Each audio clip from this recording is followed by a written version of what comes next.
What happened on Wednesday was not an isolated incident. Russia's recklessness in the air along our eastern flank is increasing in frequency. We have seen drones violate our airspace in Romania, Estonia, Latvia, and Lithuania. Whether intentional or not, it is dangerous and unacceptable. To ensure that we are prepared and ready to defend every inch of Allied territory, we stood up Baltic Sentry at the beginning of this year to help safeguard critical infrastructure from reckless behavior in the Baltic Sea. And today, General Grinkovich and I are here to announce that NATO is launching Eastern Sentry to bolster our posture even further along our eastern flank. This military activity will commence in the coming days and will involve a range of assets from allies including Denmark, France, United Kingdom, Germany and others.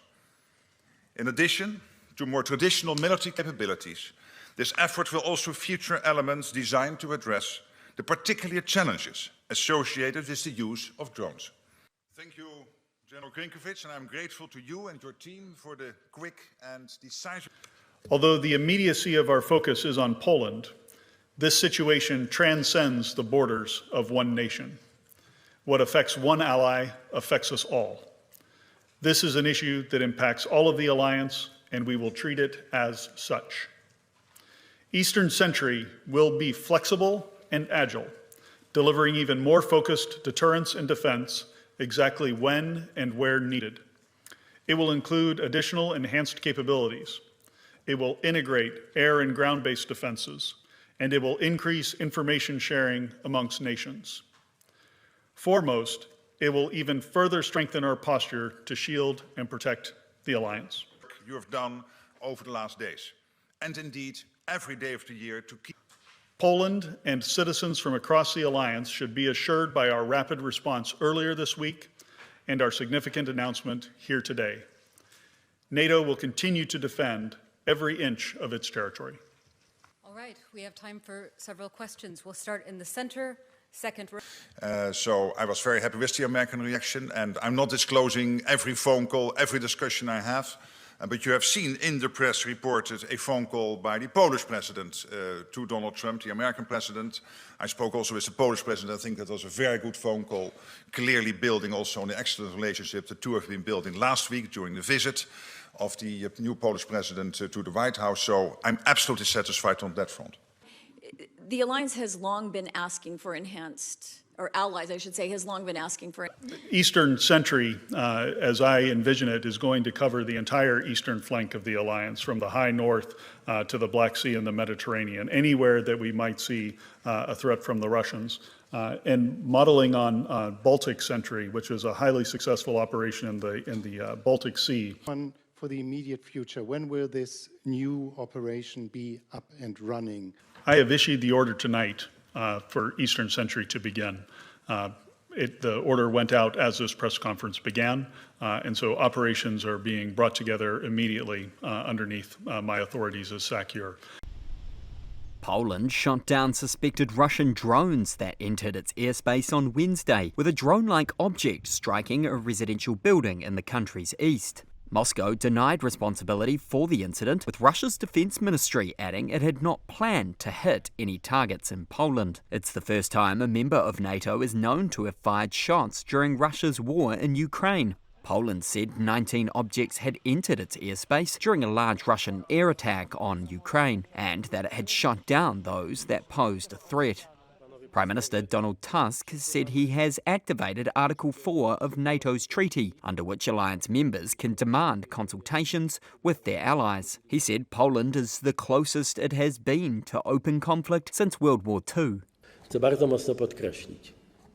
I want to emphasize very strongly that there is no reason to claim we're on the brink of war. But there is no doubt that this provocation exceeds the existing boundaries and is incomparably more dangerous from Poland's point of view than all the others.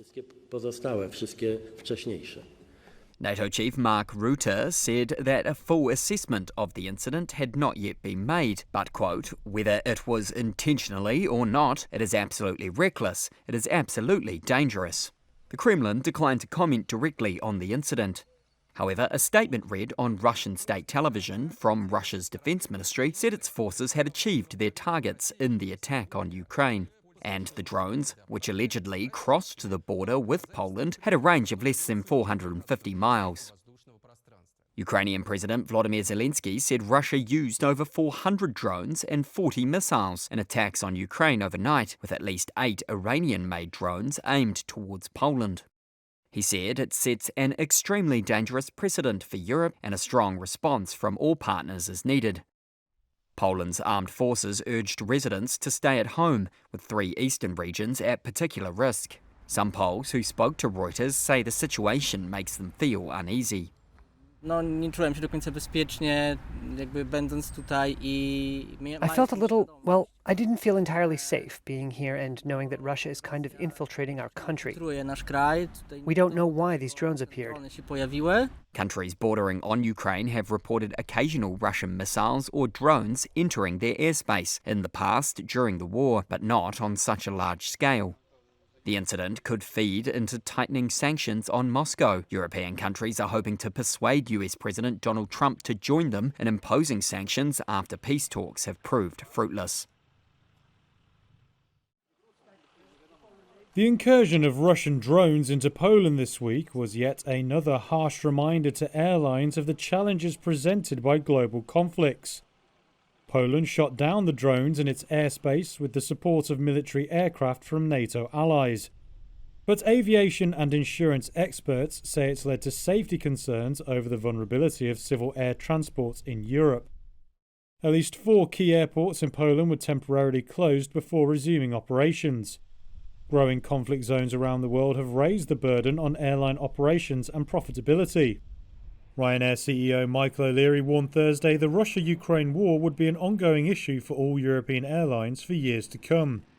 Carriers face fewer route options with airspace closures in multiple regions including Russia, Ukraine and the Middle East.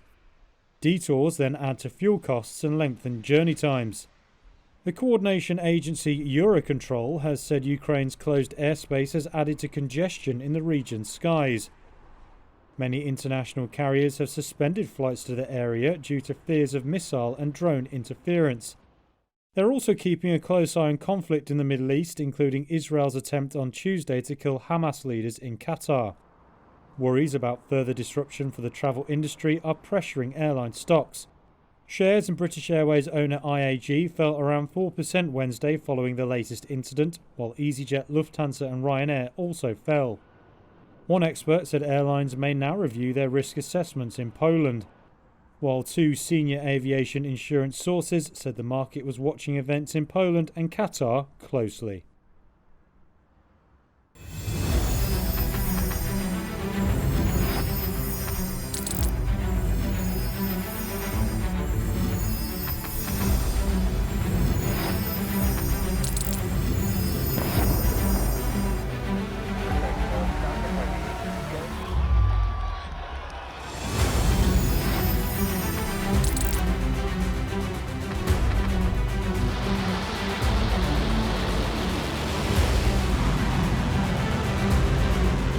Fighting so long and so hard that they don't know what the they're doing.